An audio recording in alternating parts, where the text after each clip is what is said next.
En el primer programa de esta temporada empecé hablando de la habitación propia de Virginia Woolf, ese espacio que las mujeres necesitarían para poder tener esa creatividad literaria.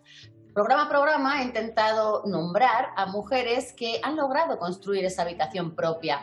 Así, con ello, nos han logrado invitar a ocuparlas, imitarlas, soñarlas y celebrarlas cada vez que una mujer ha conseguido subir un escalón en su profesión.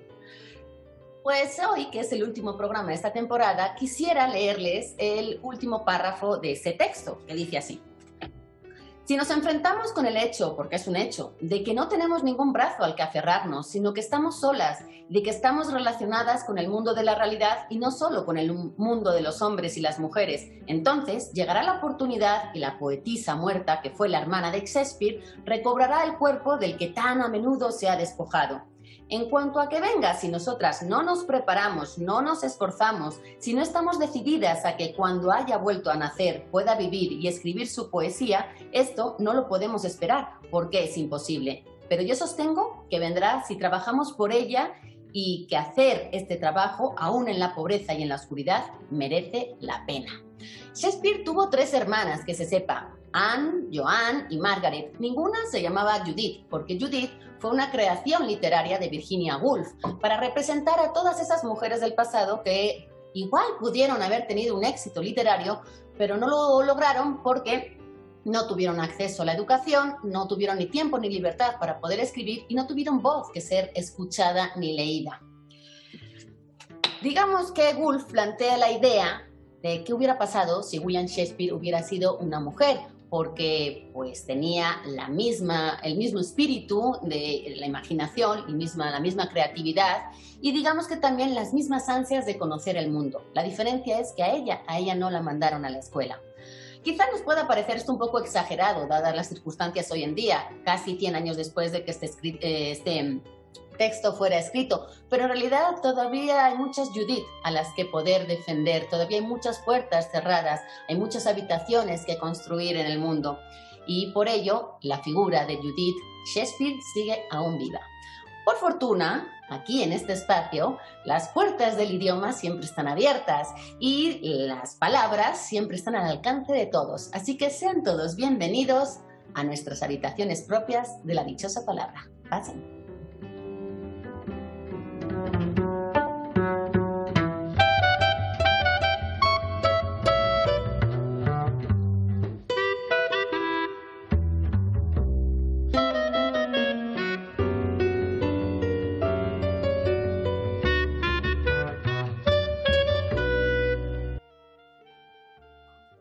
La educación es el ADN que heredan las civilizaciones.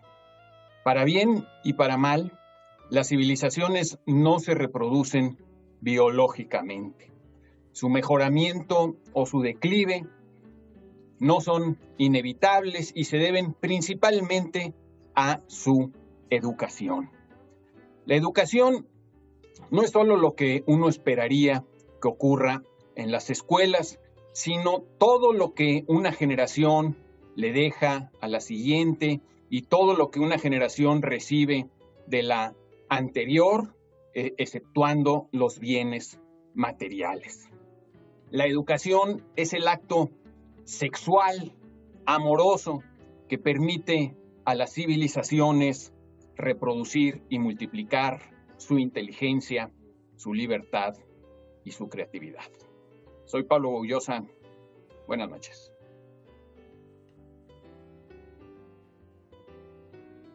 Muy buenas noches.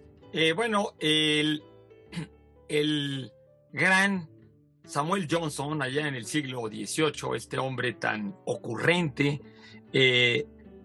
insistía en que justo los maestros, los educadores tan importantes, como dice Pablo, tienen que, en parte, ser exagerados a veces. En parte tienen que ser enfáticos y asertivos de una manera un poco, diríamos, exagerada o desequilibrada para provocar en sus alumnos ciertas reacciones.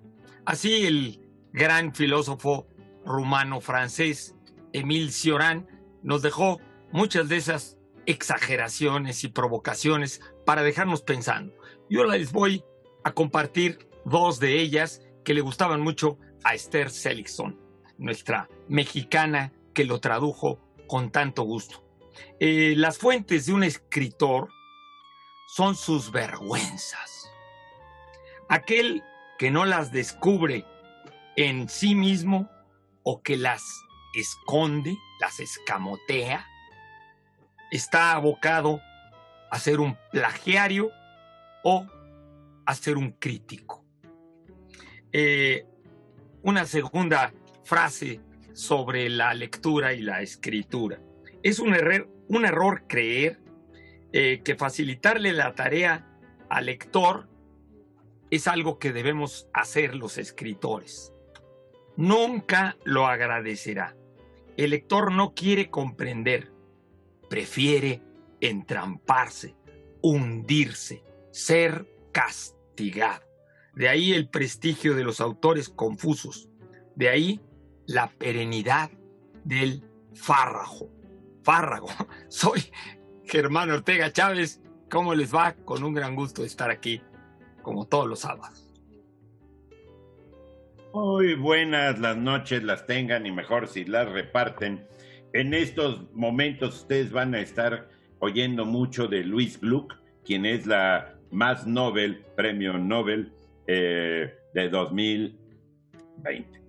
Y yo lo que recomiendo, porque hay muchísimas cosas, es que vean este librín, que se llama Imperfecta Semejanza, de una verdadera diosa de la traducción en México de poetas en lengua inglesa, que es de Pura López Colomé. El tomo 2 de Imperfecta Semejanza hace una maravilla que les voy a decir por qué la recomiendo. Porque no nada más habla de que cómo le fue y que si es muy confesional y todo eso, sino que pone un poema en inglés, pone su traducción en español y explica muy bien, aunque uno no sepa inglés, por qué lo hizo así.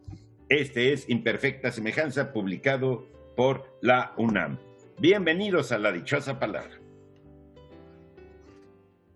Esta semana se daba a conocer uno de los premios Nobel junto con el de la Paz más esperados siempre y más populares y el que más quinielas siempre pone. Este año, por primera vez desde 1965, no habrá ceremonia de entrega de premios, no habrá banquete y a los premiados se les dará su diploma, su premio simbólicamente en la embajada sueca de cada país en el que residan. Así que ese premio se irá hasta Estados Unidos, donde reside Louise Gluck. Y bueno, pues ahí esta profesora de Yale, me imagino que estará celebrando y esperemos que sus textos lleguen más y más a las librerías en México. Hay 12 libros de poemas, casi todos editados por la editorial Pretextos, pero creo que, si no me equivoco, no todos están, digamos, distribuidos de manera uniforme. Así que ojalá sea eso también una oportunidad para conocer la poesía, la figura de Gluck y celebrar las letras. Nosotros aquí celebramos, por supuesto, el que ustedes nos acompañen y desde hace unas horas les estábamos preguntando en redes ya, digamos, poner una pequeña pregunta para que ustedes empiecen a participar con nosotros. Escritor de ascendencia irlandesa, nacido en el Rosario, que viajó al norte y al sur de nuestro continente y cuya obra poética más importante se publicó por primera vez en Perú. Empleó algunos títulos contradictorios, vean nada más, como El vencedor de Medusa derrotado, Un famoso marino que no puede hacerse la mar o Una flama fresca. Ahí están esos títulos de ese personaje que estamos buscando el día de hoy. Ustedes tienen una hora para todavía respondernos y hacernos llegar sus respuestas por todas las vías que tenemos abiertas, excepto el teléfono que este año pandémico no hemos podido poner en marcha. Así que sean todos bienvenidos a este final de temporada. Esperamos volver el año que viene, pero antes tenemos todavía una hora más de dichosas palabras. Así que empezamos con sus preguntas. Esta llegó de la mano de Eduardo Mendoza. A ver si no me lío leyendo esto.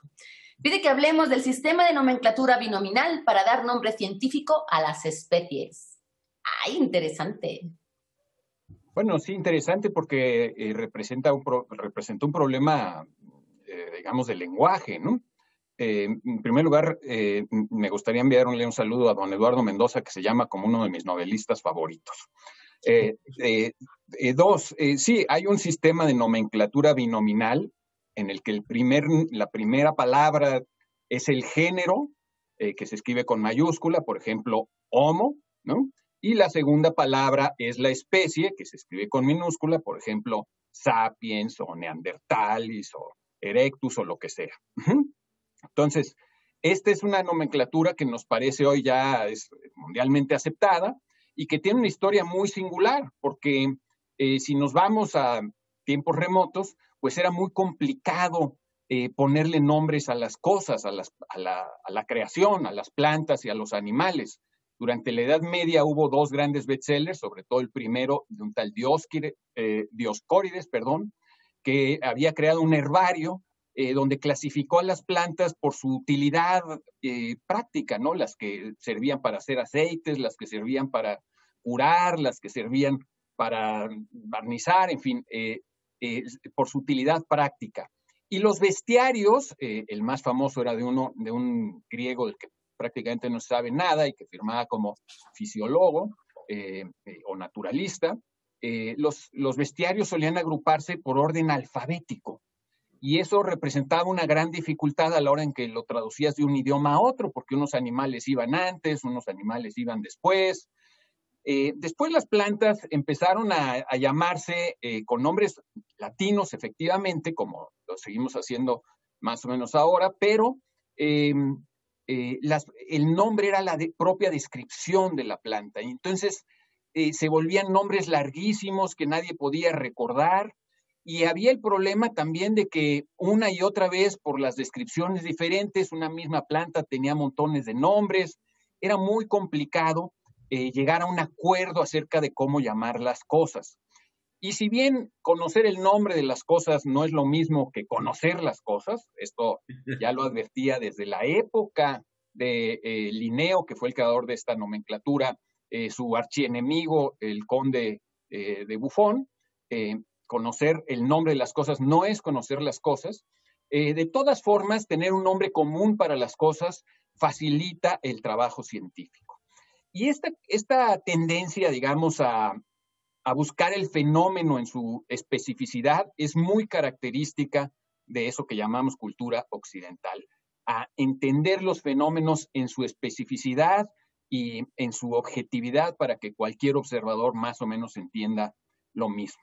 Yo hace tiempo me puse a traducir unos poemitas de Kenneth Rexroth que hablaban de aves y no saben lo complicado que es encontrar de qué especie están hablando todavía en los nombres coloquiales de un idioma a otro. Es una súper complicación. Entonces, los nombres científicos con esta nomenclatura que inventó Linneo en el siglo XVIII son muy, muy útiles. Y su propio éxito, el éxito de esta propuesta de Linneo nos habla de eso. Ahora, ¿qué hizo Linneo? Linneo lo que hizo fue, en primer lugar, heredar de John Ray un concepto de especie. Hoy nos parece un concepto completamente lógico, ¿no? Pues un animal, una especie, pues es la que se reproduce y tiene animales semejantes a sí misma. Bueno, ese concepto es una cosa muy moderna, no existía con claridad antes. De hecho, había grandes problemas teológicos derivados de que Aristóteles había propuesto la existencia de la generación espontánea. Y si hay generación espontánea, entonces no todas las criaturas las hizo Dios, y entonces no son hijos de sus hijos, sino que pues, de algo podrido surgen moscas o ratas, y surgen espontáneamente. Entonces, el concepto moderno de especie, que se debe justo al antecesor de Linneo, a John Ray, fue muy importante. Linneo recoge ese concepto, pero Linneo todavía tenía una idea muy teológica de la creación, no se daba cuenta de la evolución y se enfurecía cuando encontraba que había híbridos entre las plantas, se ponía de muy mal humor porque chocaba con la idea de una creación perfecta, universal, eterna, de que todos los animales habían existido así tal cual desde siempre como Dios los había hecho y como decía la Biblia que había ocurrido. Entonces se planteó este problema lingüístico de cómo llamar las cosas y él no tomó el latín clásico, tomó una especie de latín medieval, pero en realidad es como un esperanto, porque le puso nombres domésticos, nombres de personas, nombres que parecían más familiares, e hizo esta especie de revoltijo de latín esperpéntico que conocemos hoy como la nomenclatura científica, que es muy útil.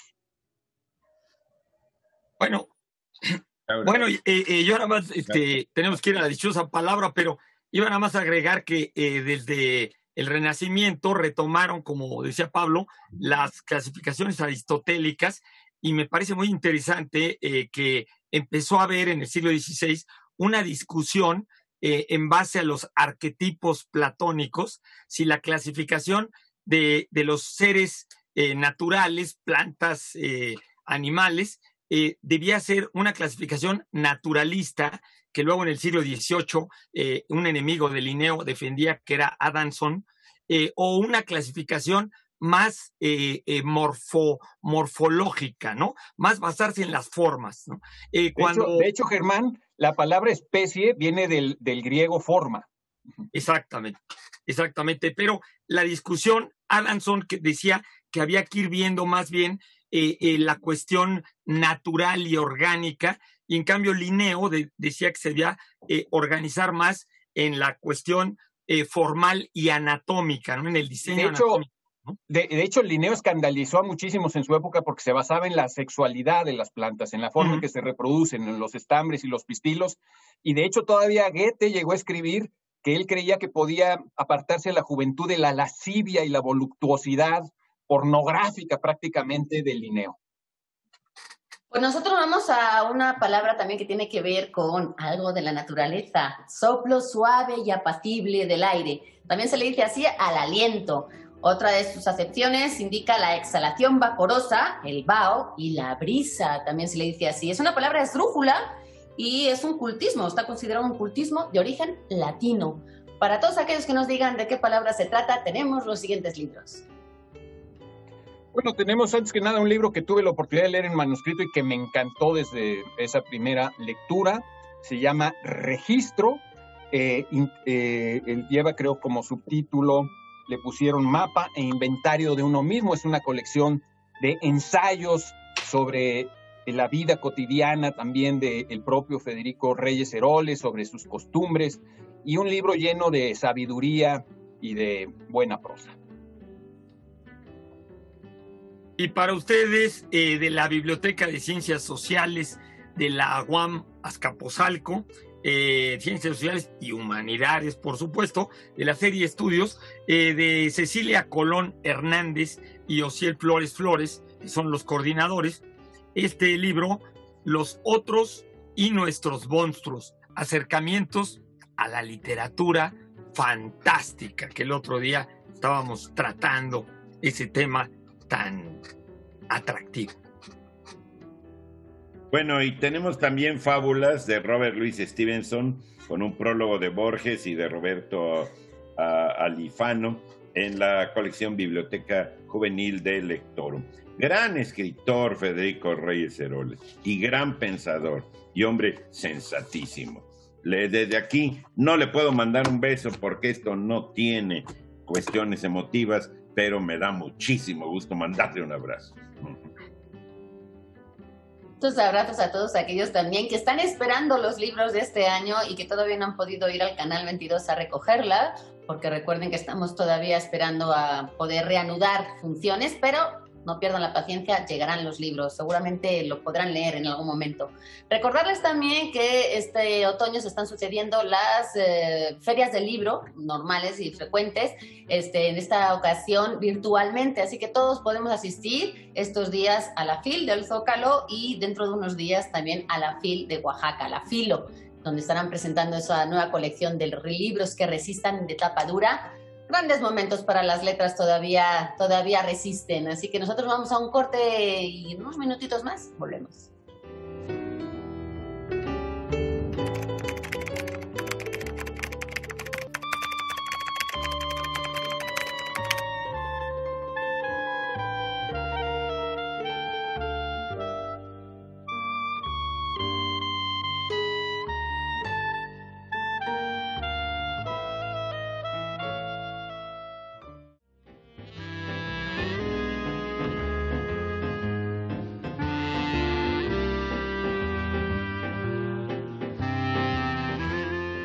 Bueno, la librería está abierta hace 8 años. Aquí en la librería nos visitan todo tipo de clientes, desde el pequeño, el curioso, hasta los coleccionistas, no se puede ser investigadores o simplemente lectores. Y pues dejamos que ellos se pierdan aquí entre los libros y dejamos también que los libros los encuentren a ellos.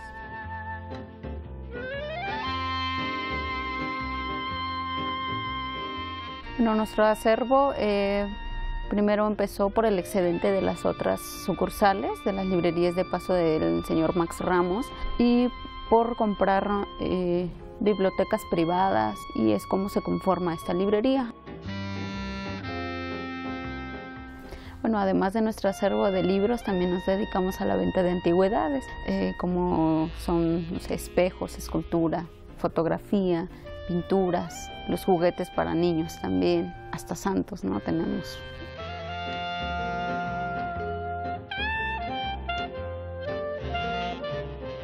Soy Rosalba Vázquez, desde la librería Jorge Cuesta les mando un saludo a la dichosa palabra.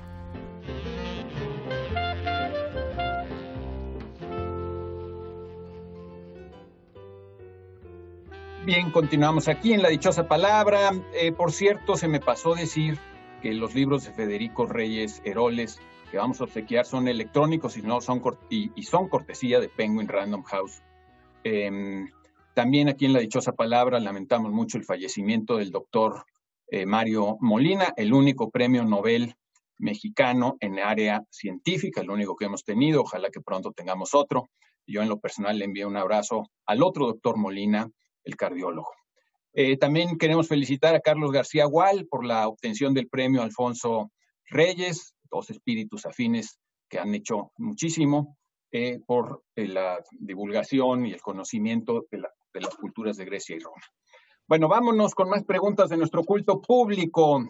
Nos pregunta don Juan Aro, más bien nos pide que hablemos de la generación de la Casa del Lago y si hay o hubo generación espontánea. Y si hay o hubo generaciones subsecuentes, espontáneas o no espontáneas. Yo sobre la Casa del Lago quiero decir algo y digo ahí que voy a tratar de sintetizar el asunto, porque me toca muy de cerca, y ahorita digo por qué. La generación de la Casa del Lago es más o menos espejeada con la llamada generación del medio siglo. Es decir, Inés Arredondo, Juan García Ponce, Tomás Segovia, y Sergio Magaña, y una gran lista enorme que pueden ustedes googlear. Ahí hay algo que a mí me quiero recomendar para esto, que es el diccionario de literatura mexicana que coordinó Armando Pereira, donde están cuestiones de Claudia Albarrán, Juan Antonio Rosado y Angélica Tornero, porque es un diccionario no de personajes, sino de movimientos, revistas, generaciones, la literatura gay, la literatura indigenista y todo eso, ¿no? Bueno, entonces lo recomiendo, ya lo recomendé. Bueno, algo que es importantísimo en la Casa del Lago es la presencia de la universidad. Que no se les olvide nunca que la universidad fungió durante muchísimo tiempo como una especie de Secretaría de Cultura. Difusión Cultural de la UNAM dio un enorme panorama y un enorme impulso a toda la vida intelectual, o sea, de las gentes que sí piensan en México. Se llama Juan José Arreola porque él fue el primer director, también fue director Tomás Segovia, otro hijo, Francisco Segovia, fue también director. Benjamín Villanueva fue un director extraordinario y ahí se generó una cuestión de poesía coral, donde estaba Marcela Ruiz Lugo, estaba Ariel Contreras, es decir, ha tenido muchísimos directores, pero ahí les va la cosa, fíjate. Lo que pasa es que la primer mujer que fue directora de la Casa del Lago fue Carmen Carrara. Y la primer subdirectora, que también era mujer, era Alma Velasco, escritora que yo respeto mucho, que la tengo aquí cerca y que por aquí anda. Sí. Y entonces, cerquitita, hombre. sí, no, bueno, ahorita no tan cerca, pues que ahorita le tengo que decir, no, vete, porque tengo que estar con la dichosa palabra. Pero bueno, la Casa del Lago fue originalmente el recinto de la Casa del Automóvil y luego también fue recinto del Instituto de Investigaciones Biológicas. Lo de la onda del automóvil es como de la época de don Porfirio. Es decir, la Casa del Lago es un recinto extraordinario, donde, por ejemplo, voy a poner un ejemplo, Octavio Paz puso ahí su primer poema móvil de puros cuadritos y así, para irlo, como si fuera una especie de exposición de cuadros, en la parte baja. Es una maravilla la Casa del Lago. Y la hija de Rappaccini la montó ahí. ¿Mande? Y la hija de Rappaccini, su única obra de teatro, se montó en Casa del Lago, ¿no? Sí. La hija de Rappaccini la pusieron ahí porque la mamá de Rappaccini no quería venir. Y entonces dijeron, no, pues vamos a poner a la hija. Entonces vino la hija de Rappaccini. Pero ahí se han hecho grandes cosas. Hay torneos de ajedrez. Juan José Arreola hizo de ahí un centro de ajedrez. La mejor estatua que está en el centro, como si fuera su ángel de la independencia, es una estatua de un extraordinario poeta del que no hemos hablado tanto a lo largo de 18 años de la dichosa palabra, que es León Felipe. León Felipe está ahí. Lo bueno que es que está sentado en la estatua, porque si no ya se hubiera cansado de que no estuviéramos hablando de él. Bueno, ahí corto mi rollo para ver si alguien quiere. Oye, pero dinos quién es de tus escritores favoritos de la generación de la Casa del Lago, porque creo que es una generación singular en términos de que sus literaturas no se parecen mucho. O sea, ¿qué tiene en común Juan Vicente Melo con Tomás Segovia, por poner algo? Sí, sí tienen mucho en común. Lo que pasa es que la comunidad entre ellos tiene que ver con ciertos temas de la onda psicológica y onda como de digamos, del interior del ser humano, que no era lo mismo en el caso de Segovia, porque Segovia era poeta, y un poeta se va hacia el lado externo. Inés Arredondo, es decir, la generación de la Casa del Lago, le llaman así, pero eso es algo medio raro. Realmente podría ser llamada la generación del medio siglo. Es decir, los cuates como Juan Vicente Melo, como García Ponce, están sí, como Inés Arredondo, están metidos en lo que yo llamaría el azote, no de las azoteas, sino del mezanine, ¿sí? ¿Sí? La parte de adentro del cerebro.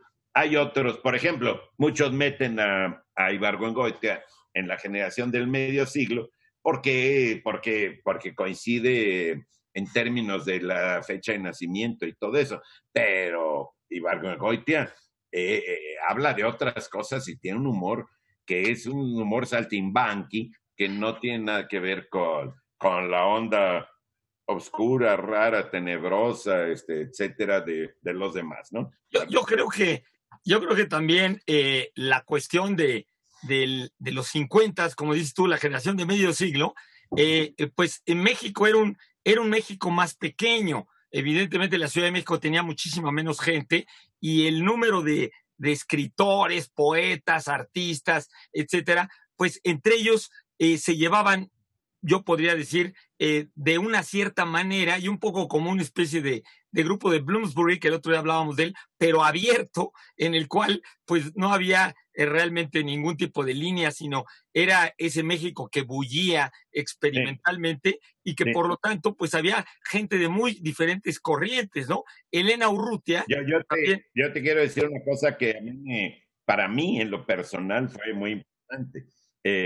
Cuando yo entré a la universidad en 1971, el primer performance, así de que uno va ahí entre los actores y todo, fue en la Casa del Lago.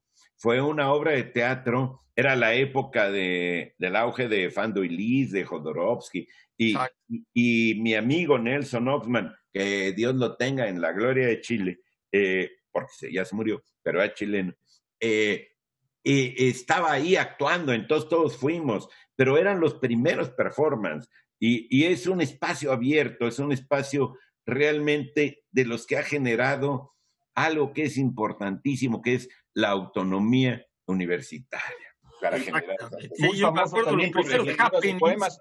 Vamos, ahí me tocó, por ejemplo, escuchar a Tomás Segovia leer poemas junto con Alejandro Aura hace muchísimos años. Ahí iba yo a mis talleres de literatura. Bueno, vamos a la dichosa palabra rápidamente. La definición de esta noche dice: esto, soplo suave y apacible del aire, aliento, exhalación vaporosa, vaho, brisa, palabra esdrújula, que es un cultismo de origen latino. Tenemos para ustedes. Nadie nos vio partir, de Tamara Trotner en Alfaguara.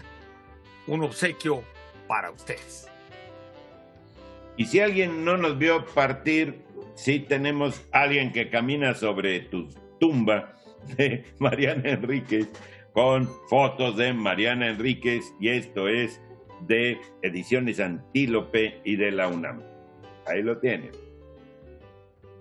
Y estrenando títulos de esa editorial Té de Querer, a Historias en Calcetines, una antología de cuentos y relatos hecha por Malene Corona y Mónica Navarro, que son estas dos talleristas que dan estos talleres de literatura y que recogieron todos esos escritos. Imagino que hicieron una selección de los mejores de sus alumnos, 39 escritos, de lo que sucedió en esos talleres y durante esos 3 años de letras.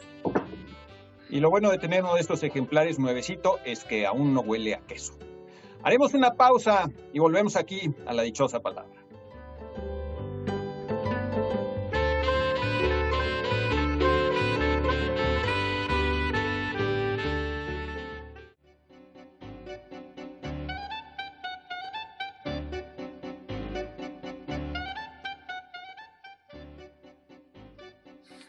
Aquí seguimos con ustedes en la dichosa palabra. Ahorita que hablábamos de la Casa del Lago, yo nada más quería mencionar también que recuerdo muy bien haber ido, como decía Eduardo, a muchos happenings. Los primeros happenings que fui en mi vida, fui ahí en la Casa del Lago. Y me acuerdo también de unas pláticas que organizaba Elena Urrutia, que fue directora de la Casa del Lago, y exposiciones que tenían. ¿Mande? ¿No fue? No fue, pero ahí estaba, pues. Pero ahí estaba. Bueno, a lo mejor no sé qué puesto tenía, pero me acuerdo que algunas veces ahí la vimos y organizaba allí una serie de eventos. Y las puestas en escena de Juan José Gurrola también son históricas en la Casa del Lago. Exactamente, sí, fue un... Ahora de poesía en voz alta que creo que se siguen haciendo, ¿no? Sí. No, ya no. Y esas siempre dicen, no, pues que las hizo Paz, no es cierto. Ese es un rollo que hizo Arreola. Arreola. Sí, Arreola fue el que lo inventó realmente. Bueno, tenemos para ustedes también otra preguntita que acá nos están diciendo, que si nos pregunta Isa Delgadillo, supongo que Isabel Delgadillo, no sé, que si podríamos decir o hablar de cómo se definen los grados Celsius, ¿no? De acuerdo al apellido. Bueno, yo me voy a basar en lo lingüístico, pues, en lo científico. No sé si soy la mejor persona para definir todo eso, aunque hay algunas peculiaridades chistosas. Decir que, para empezar, Celsius es un epónimo, es decir, es una palabra que está basada o que se hizo a partir de un apellido, ¿no? Los apellidos que dan luego nombre a lugares, a descubrimientos, en este caso cosas científicas, bueno, esos son epónimos. Celsius es Anders Celsius, que era un astrónomo que durante el siglo XVIII se dedicó pues desde construir y dirigir observatorios, se dedicó a hacer expediciones a Laponia para ver las auroras boreales y medir meridianos, es decir, hizo una serie de cosas que en el siglo XVIII son muy plausibles porque evidentemente no tenían la tecnología que tienen hoy, pero sobre todo se le conoce o ha pasado a la historia por definir una escala que de hecho no es la actual, es decir, nosotros llamamos grados Celsius a algo que él en concreto no hizo. Vamos por Hay que decir que esta es una escala centígrada, es decir, que está basada en el número 100, ¿no? 100 grados, porque hay 100 grados entre el punto de fusión y el de ebullición del agua, que es más o menos como está la medida, pues, la base para medir las temperaturas. Pero antiguamente se decía frío a la temperatura que hacía en una cueva y calor a la temperatura que hacía en verano al sol o en un cuerpo con fiebre, lo cual era, se pueden imaginar, bastante subjetivo porque, bueno, el calor que puede hacer el sol en verano en un montón de sitios, pues es muy diferente y las cuevas igual, o sea, tienen que ver una serie de variantes que la temperatura era más o menos. Pero luego vino un señor que se llama Reaumur, que lo que dijo es como, no. Reaumur. Hay una calle en París ahí que se llama Reaumur. Que dijo, no, a ver, yo voy a establecer una temperatura que se pueda medir y que sea científicamente, digamos, exacta y que la gente lo pueda comprobar. Y se fue al nivel del mar, que digamos que es donde las condiciones atmosféricas pueden ser neutras o pueden ser las mismas, y dijo, la temperatura a la que se congela el agua es 0 y la temperatura a la que entra en ebullición es 80. Y así hizo esa escala él en ese momento. Y digamos que Celsius lo que hizo fue decir, no, mejor lo vamos a poner en una base de 100 y la de congelación es 0, pero la de ebullición va a ser 100, entonces queda ya de 0 a 100, por eso se llama centígrados. Por eso también grados Celsius es un sinónimo de grados centígrados, ¿no? Lo podemos decir de las dos maneras. Lo que pasa es que como nosotros le ponemos normalmente hace 36 grados la O voladita y una C, esa C creemos que es de centígrados, pero en realidad es de Celsius porque es en mayúscula. Es decir, siempre que nos referimos a los grados Celsius, ese Celsius va en mayúscula porque es un nombre propio, mientras que centígrados iría con una minúscula. Esa O voladita en realidad no es una O voladita. Si me oyeran ahí los académicos me regañarían porque es el signo de grado, no es la O o la A, ¿no? Que tenemos en los teclados, es otro símbolo diferente. Y hay que decir que se escribe junto, el grado voladito con la C va junto y va separado de las cifras de la temperatura. Grado, que en latín viene de gradus, que significa un paso, un escalón, sí, un grado tal cual. Por ejemplo, en retrógrado es cuando uno da un paso para atrás, cuando uno está por detrás, o gradual, o graduar, o degradar, todas esas palabras vienen de ahí. Centigrado, que no es lo mismo porque centígrado es esdrújula y centigrado no, centigrado es una centésima de grado, es decir, no tienen que ver, pero no es lo mismo. Y decir que Celsius, digo que no es la escala actual porque él lo que hizo fue establecer de 0 a 100, pero decía que cada vez que el calor aumentaba, los grados descendían, lo cual es completamente inverso a lo que es hoy en día. Eso, de hecho, me parece que fue Linneo el que Exacto. Fue Linneo el que lo invirtió. Lo hizo como lo tenemos hoy. No, dijo, cuando aumenta la temperatura, aumentan los grados, entonces ese aumento de temperatura en realidad es una subida del calor. Y eso fue algo que no hizo exactamente Celsius, lo hicieron posteriormente, pero digamos que como él fue el que implantó o estableció esta manera de medir los grados en 100, que es la diferencia entre la temperatura de congelación y la temperatura en ebullición. Y por eso se le llama así, y pues tan, porque bueno, te digo que yo no sé decir más exactamente a qué se refiere, pero es una escala que evidentemente pasó a la historia porque hoy en día la tomemos. Hay gente y bueno, hay países, hay culturas que todavía se basan en los grados Fahrenheit, ¿no? Que tienen una serie de diferencias. Yo sé que el 0 equivale al 32 y el 100 creo que es el 212, 272, no me acuerdo.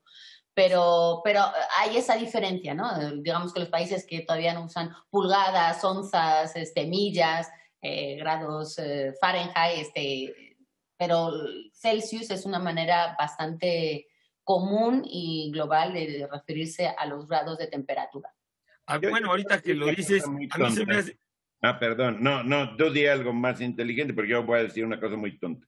No, nada más iba yo a decir que el homenaje a Celsius fue porque él se le ocurrió esto de meterlo en un modelo de 100, y que en cambio a nosotros, los que vivimos en el mundo de los grados centígrados, nos cuesta mucho entender eso de los grados Fahrenheit, que realmente se nos hace como más arbitrarios, ¿no? Porque el hecho de que el punto de congelamiento y el punto de ebullición no tienen nada que ver con una cifra exacta, ¿no? Que por eso, Lau, se te olvidaba, porque a uno se le olvida, más nosotros que vivimos en ese otro mundo de medidas, ¿no?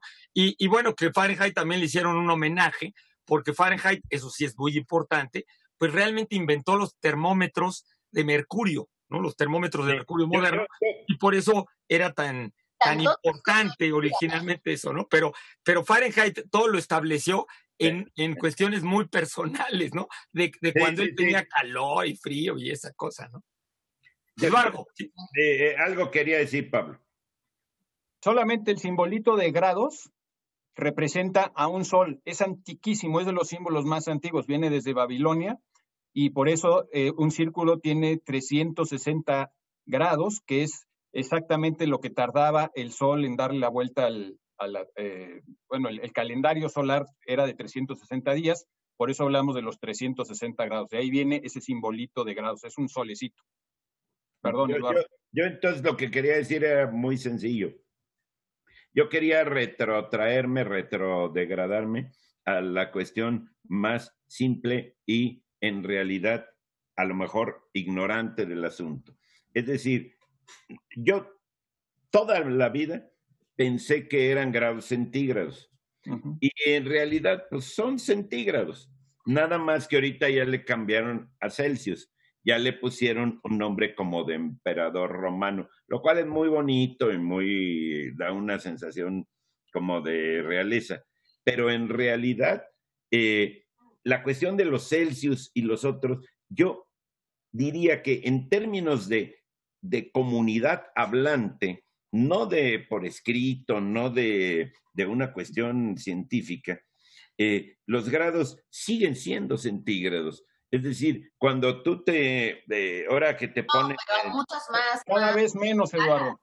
Cada vez menos, porque ahora enseñan los grados Celsius. Es como la Y, pues ya no la enseñan. Entonces ya no enseñan grados centígrados, ahora enseñan grados Celsius. Porque se basa en la base es de 100. Lo que pasa es que puede haber muchas escalas que tengan que ver con 100 unidades, ¿no? Esta en concreto, que es la de medición de la temperatura, lleva el nombre de Celsius, pero... Por eso es parte del sistema métrico, perdón. Son sinónimos, o sea, grados pero ahora enseñan Celsius en las escuelas, según yo. Sí, correcto. Bueno, cuando hablamos de por qué usamos Celsius o centígrados, es porque estamos en el sistema métrico decimal, el sistema métrico internacional. Países como Estados Unidos se han mantenido siempre al margen porque prefieren mantener su tradición, y por eso tienen Fahrenheit, que además es muy complicado convertir de Fahrenheit a centígrados. No es solamente réstale 32 o aumentale 32, tienes que hacer una operación aritmética. Cuando a mí me toman la temperatura, yo digo, caray, tengo 36.3, ¿sí? Yo no estoy pensando que son grados Celsius. Eso es una cuestión nueva. Lo digo en términos de lenguaje. Es decir, puede tener su equiparación en términos de cantidades y que son los centígrados y los otros, pero digamos al grueso, yo no quiero ponerme muy grueso, pero al grueso de la población, realmente la población habla de grados centígrados. ¿A qué temperatura amanecimos hoy? No, pues a 7. Uh-huh. Y el Celsius realmente es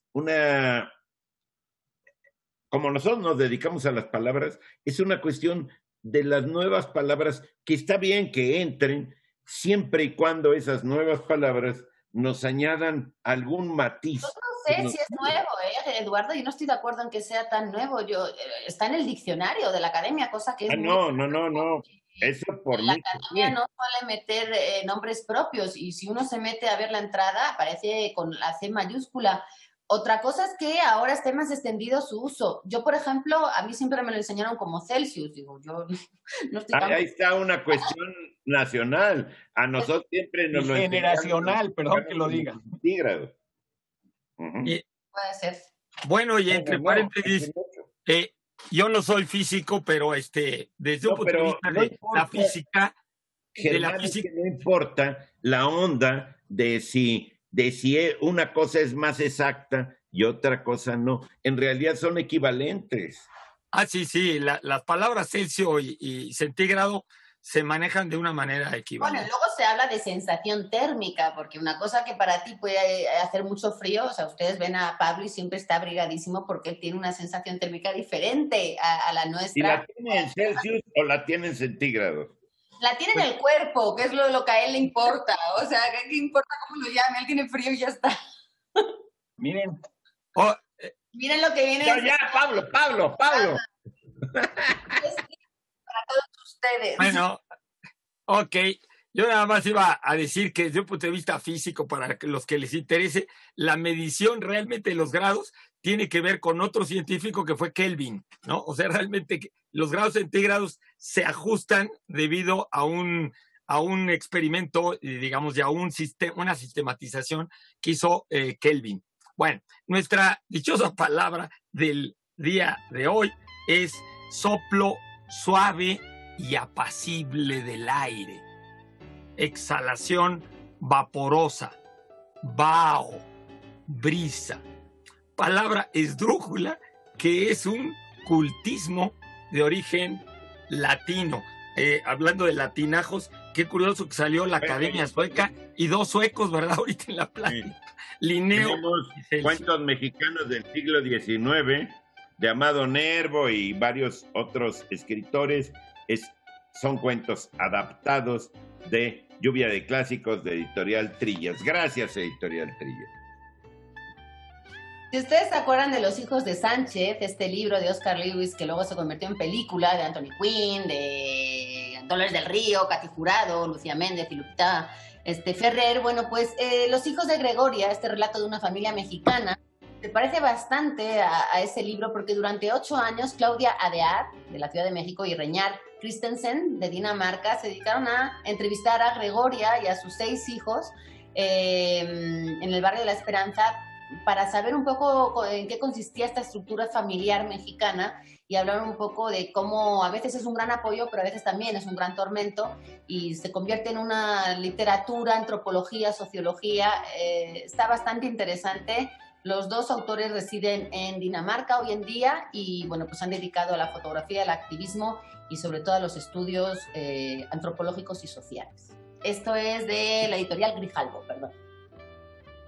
Tenemos también ejemplares de El ídolo sin pies ni cabeza, la Coatlicue a finales del México virreinal del gran sabio Leonardo López Luján, en la colección Opúsculos, cortesía de El Colegio Nacional. Tenemos que ir a un corte, porque si no va a empezar a subir la temperatura, no les voy a decir dónde, de grados Fahrenheit y centígrados.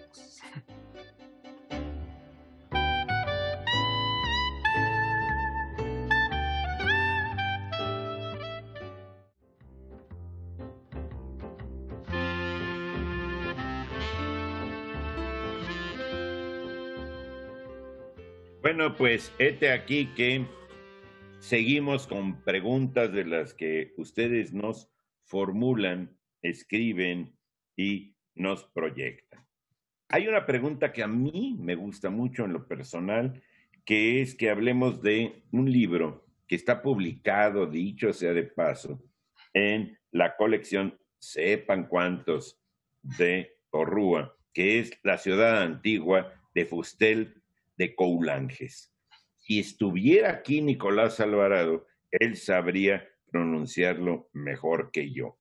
Isabel Guerra, espero que esté en paz para perdonarme si no lo pronuncio bien. ¿Quién quiere hablar de eso?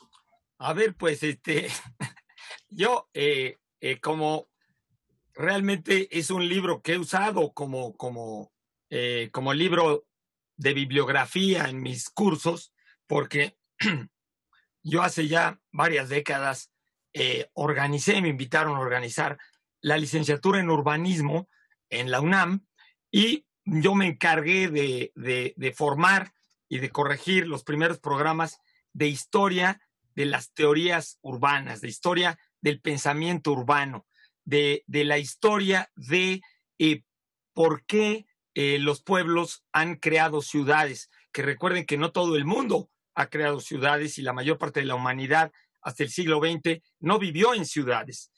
¿Por qué si hicimos bicicletas para transportarnos? ¿Para qué sirven las ciudades? ¿Para qué han creído los seres humanos que sirven las ciudades y cómo se han formado las ciudades, ¿no?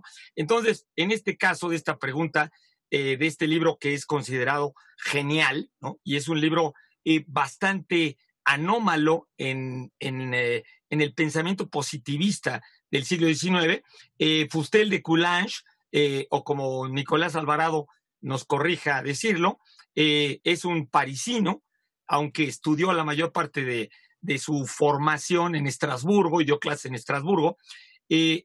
Fustel de Coulanges se hizo famosísimo con este libro, famosísimo, se reeditaron y todo el mundo lo admiró en un ambiente extraño, por cierto, para la temática del libro.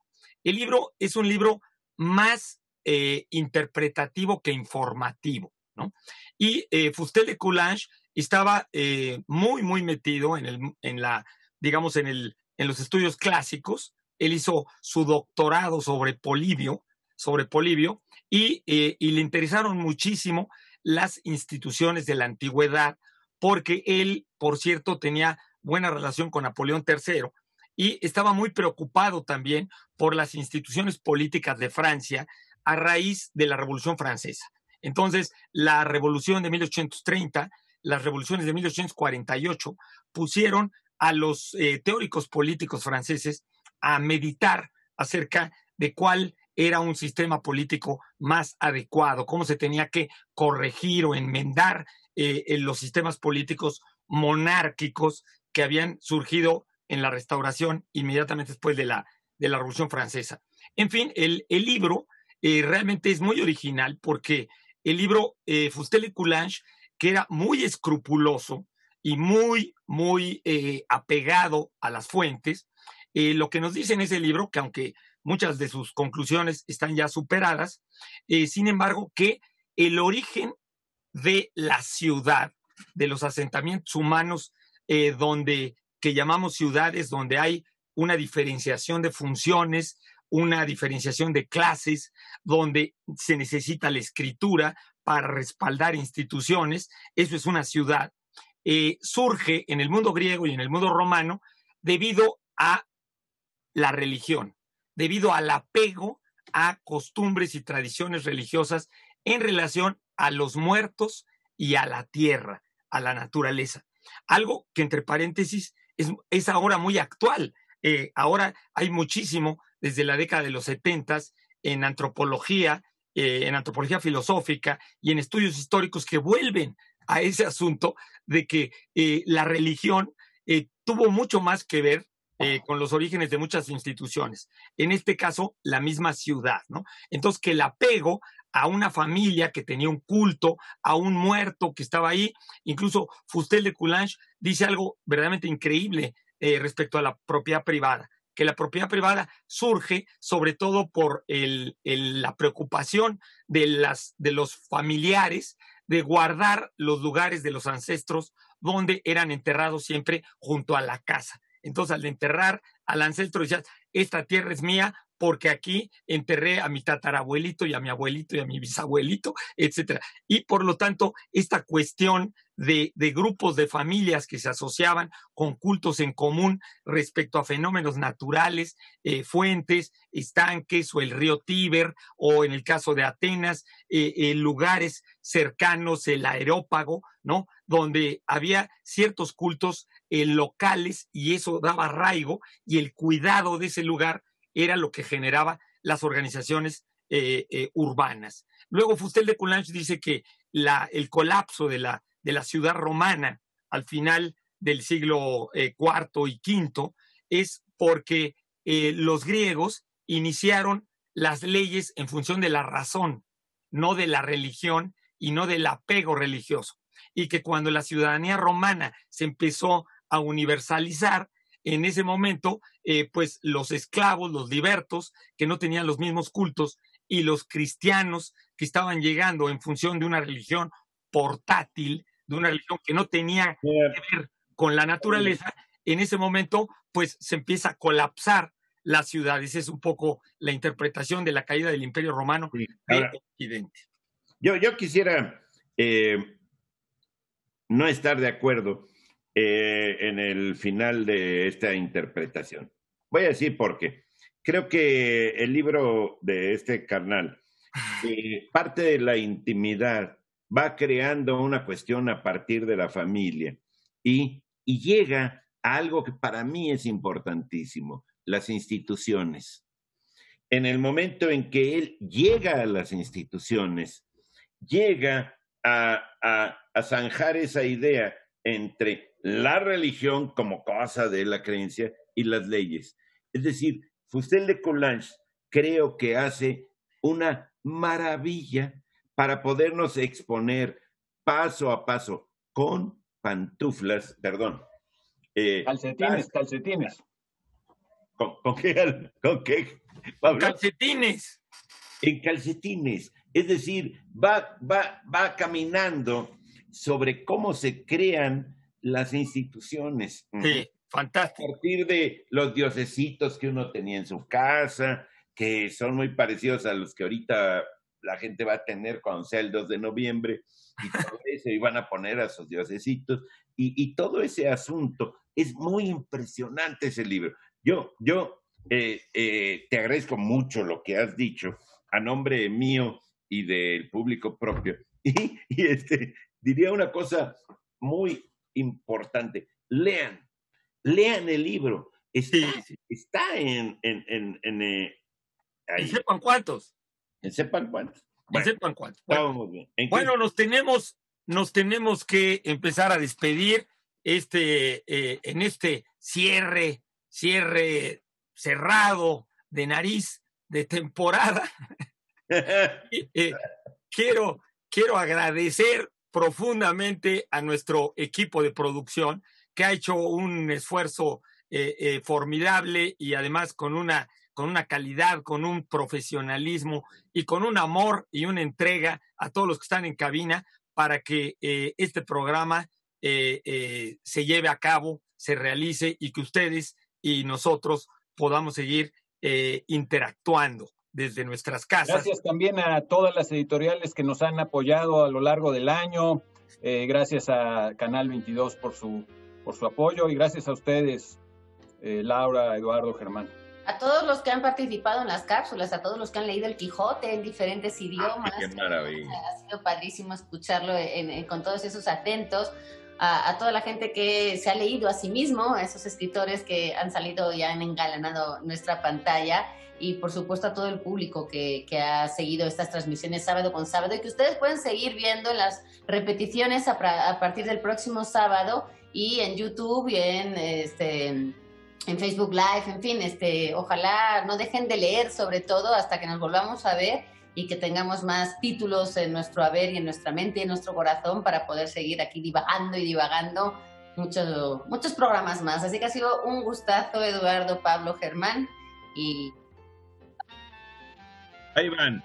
Escritor de ascendencia irlandesa, nacido en el Rosario, no en el Rosario de Argentina, sino en el de allá de Sinaloa. El nombre es Gilberto Owen. Lean a Gilberto Owen. Soplo suave y apacible del aire, aliento, exhalación, brisa, palabra esdrújula, cultismo de origen latino. Ahí está en su pantalla. Hálito. De ahí viene halitosis, cuidado con eso. Bueno.